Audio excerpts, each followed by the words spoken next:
হরে Krishna friend, আমরা এসেছি অক্ষয়ধাম। তো এখানে আমরা এসেছিলাম শিবরাত্রির দিনে, মানে যখন শিবের অভিষেক হচ্ছিল, তো অনেক দিন আগে। তো আমি ভিডিওটি এডিট করার জন্য দিতে পারিনি। তো দেখুন, এখানে বিভিন্ন কিছু আছে, আমরা এক এক করে দেখাচ্ছি এই অক্ষয়ধামের মাঝে কি কি আছে। তো এই যে দেখুন, শ্রীকৃষ্ণচন্দ্র, মানে এখানে সুন্দর করে ভক্তরা এখানে ইয়েটা করেছে। দেখুন, শ্রীকৃষ্ণ বসে রয়েছে এবং তার চরণের কাছেই তুলসী মহারানী। তো আমরা এটা ঘুরে ঘুরে দেখছিলাম এবং অন্যদিকে ভক্তরা এদিকে অভিষেকের জন্য লাইন ধরে দাঁড়িয়েছে। দেখুন, ওই দিক দিয়ে ভক্তরা অভিষেকের জন্য লাইন ধরে দাঁড়িয়েছিল। তো আমি এই সাইড দিয়ে এদিকে দাঁড়িয়ে দেখছিলাম।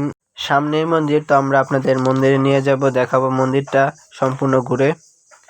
তো দেখুন, আমরা মন্দিরে প্রবেশ করছি। মন্দিরের গেটটা প্রায় বড়ই। তো সামনেই দেখা যাচ্ছে দুর্গা দেবী। তো আমরা প্রথমে শ্রী রাধা মাধবকে দর্শন করব। তো দেখুন, প্রথমে আমরা রাধা মাধবের শ্রী বিগ্রহ দর্শন করলাম। দেখুন কত সুন্দর শ্রী বিগ্রহ, এবং রাধা মাধবকে কত সুন্দর ড্রেস পরিয়েছে ভক্তরা। এখানে আবার গৌরনিতাইও আছে, অনেক ছোট্ট দেখা যাচ্ছে, অল্প অল্প।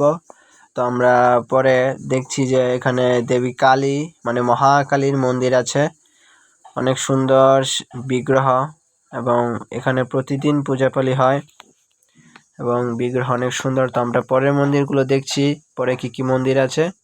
তো আমরা যাচ্ছি দুর্গা মন্দিরে। তো দেখুন, এখানে দেবী দুর্গার এবং কার্তিক, গণেশ এবং সরস্বতী লক্ষ্মীর বিগ্রহ আছে। বিগ্রহগুলো অনেক আকর্ষণীয়, অনেক সুন্দর দেখাচ্ছিল। তো এখানে আছে লোকনাথ ঠাকুর, মানে বৈষ্ণব ঠাকুর। তো আমরা পরে দেখাচ্ছি। দেখুন, এখানে ভক্তরা লাইন ধরে দাঁড়িয়ে আছে শিব ঠাকুরকে, মানে বৈষ্ণব ঠাকুরকে অভিষেক করানোর জন্য। তো আমরা একটু দেখানোর ট্রাই করছি, যেহেতু অনেক ভক্ত যেতে দেয় না ভক্তরা। তো আমরা ট্রাই করেছি অল্প দেখানোর জন্য। তো দেখুন, এখানে লাইন ধরে অনেক দূর থেকে এসেছে লাইনটা। তো আজকের ভিডিওটা কেমন লাগছে কৃপা করে জানাবেন। হরে কৃষ্ণ, জয় শিল প্রপাত কি জয়।